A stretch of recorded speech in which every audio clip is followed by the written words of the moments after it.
Hello दोस्तों। आज के इस ट्यूटोरियल में हम बात करने जा रहे हैं कॉल अप्लाई बाइंड मेथड्स के बारे में। कैसे हम कॉल अप्लाई बाइंड को अप्लाई करेंगे, क्या डिफरेंस है इन तीनों के बीच में, ये हम देखते हैं। तो चलो कोड करके देखते हैं। तो मैंने ये तीन ऑब्जेक्ट क्रिएट किए हुए हैं, Honda car, Maruti car and Tata car. एक एनोनिमस फंक्शन बनाया हुआ है कार डिटेल्स का, जिसमें मैं कार की डिटेल्स प्रिंट करा रहा हूँ, जैसे नेम प्रिंट करा रहा हूँ। हम अभी इसमें कॉल अप्लाई बाइंड कुछ नहीं यूज कर रहे हैं, हम just देख रहे हैं हम कैसे यूज करते हैं। तो इस फंक्शन को मैं कॉल करा रहा हूँ और एज ए इसमें होंडा कार ऑब्जेक्ट पास कर रहा हूँ आर्गुमेंट, और यहाँ एज ए पैरामीटर मैं इसको ले रहा हूँ और object dot C name as a इसमें कंसोल करा रहा हूँ जस्ट। तो देखते हैं क्या आउटपुट आता है। तो यहाँ पर मैंने तीन कंसोल कराया, एक दिस, एक ऑब्जेक्ट और ये कार डिटेल्स। ओके, तो दिस में क्या आया मेरा, ये विंडो विंडो ऑब्जेक्ट आया, जो ग्लोबल ऑब्जेक्ट होता है विंडो, जिसमें ये देखिए, ये विंडो की जितनी भी प्रॉपर्टीज है वो सारी आ गई हैं इसमें। ये देखिए सारी जितनी भी जो भी है आपको सारे ऑब्जेक्ट की प्रॉपर्टी आ गई है इसमें, ये आप देख सकते हैं ये। ठीक है, अब इसमें है क्या, कर क्या रहे हैं हम कि अब कहूँ कि हमें तो हमें ये दिस में इस ऑब्जेक्ट की प्रॉपर्टी चाहिए थी। वो कैसे होगी वो हम बाद में देखेंगे। तो बेसिकली हम कर क्या रहे हैं, ऑब्जेक्ट डॉट नाउन, अगर ऑब्जेक्ट को बाइंड करना है, ऑब्जेक्ट भेज सेंड कर रहे हैं हम इस फंक्शन के साथ और उसकी प्रॉपर्टी यूज कर रहे हैं। अगर लेट सपोज मुझे टाटा कार चाहिए तो टाटा कार के लिए कॉल कर रहे हैं, और मारुति कार के लिए चाहिए तो मारुति कार। तो ये तीनों की प्रॉपर्टी दे रहा है, बट दिस सबके साथ एज ए ग्लोबल ऑब्जेक्ट काम कर रहा है, विंडो ऑब्जेक्ट काम कर रहा है। तो अब नेक्स्ट जब हम अप्लाई करेंगे कॉल अप्लाई बाइंड, तो हम कैसे इस जिसको इस ऑब्जेक्ट की प्रॉपर्टी के साथ बाइंड करेंगे ये देखेंगे। तो चलो देखते हैं कि कैसे कर सकते हैं। तो अभी ये जो बेसिक एग्जाम्पल था इसे मैंने कमेंट कर देता हूँ, ये बस आपको समझाने के लिए था। तो मेरा एक फंक्शन है कार डिटेल्स नाम का, जिसमें मैं दो पैरामीटर यूज कर रहा हूँ, टाइप और कलर। ठीक है, और इसके पास जो भी दिस ऑब्जेक्ट है उसमें टाइप की वैल्यू ऐड कर रहा हूँ, उसकी वैल्यू टाइप डाल रहा हूँ। कलर है उनकी वैल्यू, उसमें कलर जो भी कलर आएगा पैरामीटर में डाल देता हूँ। कंसोल कराया दिस और car details. Car details dollar, ये सब अगर आपको समझ में नहीं आ रहा है कि ये कैसे लिखा है, मैंने किस तरह लिखा है, तो आप मेरा जो प्रीवियस वाला वीडियो है टेम्पलेट लिटरल्स का, वो एक बार देख लीजिए, आपको ये पूरा क्लियर समझ में आ जाएगा। और 4-5 मिनट का वीडियो है, वो एक बार देख लीजिएगा, आपको क्लियर हो जाएगा कि ये कैसे यूज करते हैं डॉलर और कर्ली ब्रेसेस एंड स्ट्रिंग भी एक ही जगह। ठीक है, तो ये आपको उस वीडियो समझ में आ जाएगा।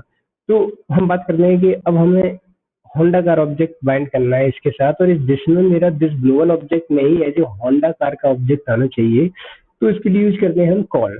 तो car details function dot call Honda car as a argument pass कर रहा हूँ, और दो जो आर्गुमेंट जो पैरामीटर मेरे लिए टाइप कलर, तो टाइप क्या है मेरा ऑटोमेटिक है, और ये कलर क्या है ब्लैक। तो हम देखते हैं अब इसका आउटपुट, देखते हैं क्या आ रहा है। तो देखिए ये आया है मेरा दिस। अब ये दिस मेरा ग्लोबल नहीं है, दिस मेरा क्या है, ये दिस है होंडा कार का ऑब्जेक्ट, जिसमें मैंने कलर प्रॉपर्टी ऐड की थी, टाइप ऐड की थी, और ये दो पहले से थी, सी नेम और मॉडल। तो अब मेरे पास दिस में क्या मिला है, जिसमें मिला है मेरे को अभी ये ऑब्जेक्ट का, होंडा कार का ऑब्जेक्ट। अब मैं इस होंडा कार के ऑब्जेक्ट को एज ए दिस कीवर्ड से यूज कर सकता हूँ। अब ये दिस एज ए ग्लोबल में वर्क नहीं करेगा। जब जैसे मैंने कॉल यूज किया, तो कॉल ने क्या किया, कॉल फंक्शन ने मेरे दिस ऑब्जेक्ट, इस ऑब्जेक्ट को एज ए दिस बाइंड कर दिया, और मैं इसकी property as a this use कर पाऊंगा। तो बेसिकली कॉल फंक्शन क्या कर रहा है, कॉल फंक्शन कर रहा है कि फंक्शन में ऑब्जेक्ट को बाइंड कर रहा है, और कॉल बैक फंक्शन में हम ये एज ए आर्गुमेंट पास कर सकते हैं, कितने भी कर सकते हैं, उतने आपको यहाँ पे डिफाइन करने होंगे कलर। तो ये कितने भी पास कर सकते हैं, but with separate comma separated करने होंगे। ठीक है, तो ये दो की मैंने दो का एग्जांपल लिया है। तो ये बेसिकली आपको समझ में आ गया होगा। जैसे अब नेक्स्ट, जैसे अब मुझे मारुति कार का और टाटा कार का करना है, तो इसमें सिंपल मैंने टाटा कार का ऑब्जेक्ट लिया, मैनुअल वाइट मारुति कार का लिया, ये मैंने बाइंड कर दिया कॉल के साथ। अब देखिए तीनों का ऑब्जेक्ट बाइंड हुआ है, डिटेल्स में स्विफ्ट, ये देखिए तो बेसिकली हम देख क्या रहे हैं कि हमारा जो दिस के साथ जो हमने कॉल के साथ बाइंड किया था, तो इसमें देखिए ये दिस जो है मेरा होंडा कार का ऑब्जेक्ट है, ये दिस और ये मैंने कंसोल कराया है तो होंडा कार की सारी प्रॉपर्टी हो गई। अब ये दिस है मेरा टाटा कार का ऑब्जेक्ट, दिस है मेरा स्विफ्ट कार का ऑब्जेक्ट। तो ये कॉल बेसिकली कर क्या रहा है, कॉल क्या कर रहा है, मेरा जो ऑब्जेक्ट है उसको बाइंड कर रहा है इस फंक्शन के साथ। अब इस फंक्शन में जो दिस है वो एज ए ऑब्जेक्ट है। तो बेसिकली दिस का होता क्या है, दिस क्या होता है, करंट ऑब्जेक्ट को इंडिकेट करता है, रिप्रेजेंट करता है। तो इस दिस के लिए करंट ऑब्जेक्ट क्या हुआ, Honda car, Tata car, Maruti car, जिसको भी बाइंड कर रहे हैं। अब इसके लिए मेरा ग्लोबल ऑब्जेक्ट नहीं हुआ, ये दिस हुआ एज ए मेरा जिस ऑब्जेक्ट को बाइंड कर रहे हैं, ठीक है। तो ये बेसिकली जिसकी कॉल का यूज था कि हम कैसे ऑब्जेक्ट को फंक्शन के साथ बाइंड करते हैं, इसकी क्या यूज है। अब यही चीज एक और एग्जांपल देता हूँ, एक और फंक्शन है मेरा डिटेल्स मोड। अब इस डिटेल्स मोड में दो पैरामीटर और ऐड कर रहा हूँ, तो दो प्रॉपर्टी और ऐड कर रहा हूँ। तो इसको कैसे बाइंड करेंगे, इसको बाइंड करने के लिए जैसे मुझे क्या है, इसमें इस फंक्शन के साथ मुझे क्या है कि ये दिस जो ऑब्जेक्ट आ रहा है उसकी प्रॉपर्टी सारी चाहिए, और ये भी मेरी एज ए दिस काम करे, उसमें दिस की प्रॉपर्टी में ऐड हो जाए। तो अब इस फंक्शन को भी मुझे एज ए कॉल से बाइंड करना पड़ेगा, क्योंकि डिटेल्स मोड यूज किया है। अगर मैं इसको विदाउट दिस के करता हूँ तो वो दिस की प्रॉपर्टी तो लेगा नहीं, एज ए ग्लोबल ऑब्जेक्ट की दिस की प्रॉपर्टी लेगा। तो मुझे इस ऑब्जेक्ट की दिस पास करने के लिए इसको कॉल से बाइंड करना पड़ेगा। तो detail dot mode call and this what ever the this property, जिसमें अभी होंडा कार भी हो सकता है, मारुति कार भी हो सकता है, टाटा कार का भी ऑब्जेक्ट हो सकता है।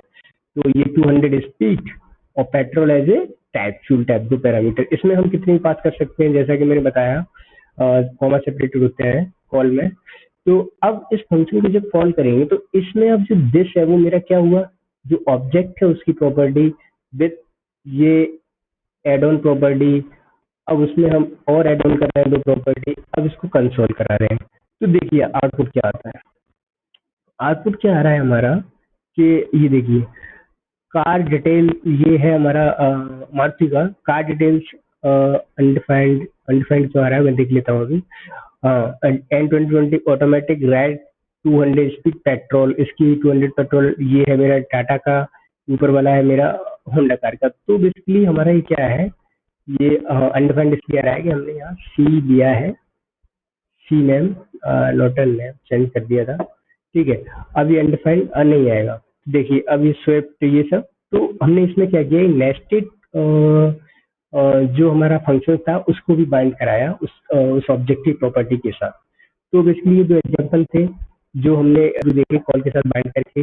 और जैसे अभी एक और एग्जांपल दिखाता हूँ मैं, जैसे मुझे ऑब्जेक्ट है मेरा इस फंक्शन को, जैसे मैं, ठीक है, एक फंक्शन, ये मेरा ऑब्जेक्ट है होंडा कार का, इसमें मैं एक फंक्शन बनाता हूँ as a let suppose get name, okay, जो सिंपल बना रहे हैं, इजी जल्दी हो जाएगा। गेट नेम और एक्सेस क्या कर रहे हैं, और कंसोल डॉट लॉग दिस इंटरलॉग this dot name, this dot C name, okay, ये फंक्शन। अब इस फंक्शन को कॉल करने के लिए मुझे क्या करना पड़ रहा है, यहाँ करते हैं एग्जाम्पल, फाइंड करते हैं पहले। तो कैसे बात करना है हमें, इसको कॉल को कैसे करें, Honda car dot gate name, ठीक है, डॉट कॉल, ठीक है, और मेरा होंडा कार का ऑब्जेक्ट ऑलरेडी है, तो मैं इसे कॉल कराता हूँ और एज ए, ठीक है। अभी देखो क्या आता है, इनको पहले मैं कमेंट टाइप कर देता हूँ जिससे आउटपुट देखना इजी हो जाएगा, ठीक है। ठीक है। तो ये कॉल कराया मैंने इस लाइन पे, गेट नेम डॉट कॉल, और गेट नेम कहा होंडा कार में। तो मेरा ऑब्जेक्ट में क्या आया, अनडिफाइंड। अनडिफाइंड क्यों आया मेरा, कि मेरा जो ऑब्जेक्ट ऑब्जेक्ट है होंडा कार गेट नेम के साथ बाइंड नहीं हो पाया, तो इसके लिए लेट्स सपोज मैं होंडा कार ऑब्जेक्ट बाइंड कर देता, ठीक है। अब देखिए इसका नेम आ गया सिटी, कि होंडा कार की जो फंक्शन है हमारे पास कैट नेम, उसको मारुति कार में भी यूज करेंगे और टाटा कार के ऑब्जेक्ट के साथ यूज करेंगे। तो इनके साथ इसे बाइंड करने के लिए भी हमें कॉल फंक्शन की नीड पड़ेगी। तो बेसिकली हम क्या रहे हैं, एक ऑब्जेक्ट के पास हमारा फंक्शन है उसको ऐसे उधार ले रहे हैं मारुति कार के लिए भी और टाटा कार के लिए भी कि भाई हमें यूज कर लेने दो, आपका ये फंक्शन है हमारा अभी है नहीं, तो आपके फंक्शन को यूज करके हम अपना काम चला लेते हैं। तो देखिए होंडा कार, सॉरी, हाँ, ये है हमारा कार डिटेल्स होंडा कार का ऑब्जेक्ट। तो होंडा कार का object dot gate name dot call Honda car का ऑब्जेक्ट पास किया, तो इसमें हमें क्या मिला? इसमें होंडा कार का जो हमारा प्रॉपर्टीज था, जो सी नेम था सिटी, वो मिला। अब मैं कह रहा हूँ कि मुझे मारुति कार के ऑब्जेक्ट के साथ करना है, तो मैंने क्या किया, Honda car dot gate name और कॉल। अब इसमें जो ऑब्जेक्ट है वो मारुति कार का पास कर दिया, तो ये क्या स्विफ्ट मिल गया। सेम टाटा कार के साथ हो गया, टाटा कार के साथ भी। तो बेसिकली क्या कर रहा है ये कॉल कि हमारा होंडा कार के पास एक ऑब्जेक्ट है, वो फंक्शन है गेट नेम, उसको मारुति कार के ऑब्जेक्ट के साथ बाइंड कर रहा है, टाटा कार के साथ कर रहा है, किसी के भी साथ कर सकता है, ठीक है। तो बेसिकली हम क्या कर रहे हैं कि होंडा कार के ऑब्जेक्ट को एज ए उधारी ले रहे हैं और इनके साथ यूज कर रहे हैं। अब आपको एक और एक बेसिक आइडिया इससे लग गया होगा, आया है तो एक दो बार वीडियो को देखिए, आपको क्लियरली यूज आइडिया लग जाएगा कि कॉल का यूज कैसे हो रहा है, ठीक है। तो अब देखते हैं अप्लाई। तो बेसिकली अप्लाई और कॉल में ज़्यादा डिफरेंस नहीं है, दोनों एक ही काम करते हैं, बाइंड का ही काम करते हैं। बट डिफरेंस ये है कि हमारे पास ये है, जैसे हम इसको एग्जांपल ले लेते हैं कि car details call Honda car और पास कर रहे हैं as a parameter comma separated. अब अप्लाई में क्या करते थे? अप्लाई में इसी को हम एज ए कॉमन एक्सेप्टेड ना करते हुए एक अरे में पास करते हैं। तो अभी अगर मैं कॉल में यूज करता हूँ तो देखिए क्या मिलता है मुझे। Car detail city automatic black undefined, ये जो मेरा टाइप की जगह कलर आ गया अनडिफाइंड आ गया, मतलब उसने एक ही दिया, एक ही ऐसे कंसीडर किया ये, और टाइप की जगह अगर इसी को मैं अप्लाई कर देता हूँ, अप्लाई, तो अभी देखिए आप क्या आंसर है। सेम सिटी ऑटोमेटिक ब्लैक, मतलब उसने आपको आंसर दे दिया। तो डिफरेंस क्या हुआ? बेसिकली कुछ काम एक ही हो रहा है, ये सब सारे काम एक ही होंगे, इसमें जो भी कॉल में हुआ है वही सेम काम होना है। बट डिफरेंस ये है कि जो हम पैरामीटर पास कर आर्गुमेंट पास कर रहे थे, वो हम एज ए अरे में पास कर सकते हैं इसके अंदर। यही है डिफरेंस इस कॉल और अप्लाई के अंदर। अब हम बात करते हैं बाइंड के बारे में कि कॉल एंड अप्लाई को हम देख चुके हैं कि कॉल अप्लाई का क्या सीन है। कॉल अप्लाई में डिफरेंस ये था कि इसमें हम अप्लाई में ये एज ए सेपरेट कॉमा साथ भेज रहे हैं और अप्लाई में हम भेजते थे सिंपल अरे में, अरे के अंदर। अब बाइंड क्या करता है? बाइंड हमें ये फंक्शन डायरेक्टली एग्जीक्यूट नहीं करता है, जैसे कॉल एंड अप्लाई करते थे वैसे एग्जीक्यूट नहीं करता है। आप देखिए ये क्या करता है, ये हमें एक रिटर्न फंक्शन देता है जिसे हम बाद में यूज कर सकते हैं। तो अभी हम देख लेते हैं इसको कि क्या देता है ये, ठीक है। ये देखिए लाइन नंबर 8, इसने कुछ 63 पे इसने कुछ भी जो हमारा इसके अंदर था वो कुछ प्रिंट नहीं कराया, क्योंकि ये हमें रिटर्न करेगा। अब रिटर्न करने के लिए हमें इसको स्टोर करना पड़ेगा। First new data, let's suppose, ठीक है। अब न्यू डाटा आया, न्यू डाटा को कॉल कराया, जैसे न्यू डाटा नेक्स्ट वन। तो देखा आपने ये डिफरेंस है कि अब हम इस न्यू डाटा को कभी भी फ्यूचर में यूज कर सकते हैं। तो बेसिकली डिफरेंस से तीनों में ये हुआ कि कॉल का यूज कर रहे हैं हम, कॉमा सेपरेटेड आर्गुमेंट भेज रहे हैं, अप्लाई का यूज कर रहे हैं, सेम काम हो रहे हैं, जो कॉल कर रहे हैं वही सारे काम हो रहे हैं अप्लाई से भी, बट इनको हम एज ए अरे में भेज रहे हैं, अरे के अंदर भेज रहे हैं। और अगर वही काम हम बाइंड के थ्रू कर रहे हैं तो वो काम हम बाइंड क्या करता है, बाइंड इमीडिएट एग्जीक्यूट नहीं करता है, तो उसके लिए हमें एक वो रिटर्न फंक्शन रिटर्न करता है। तो उस फंक्शन को हम अब फ्यूचर में कभी भी यूज कर सकते हैं। तो बेसिकली ये डिफरेंस था।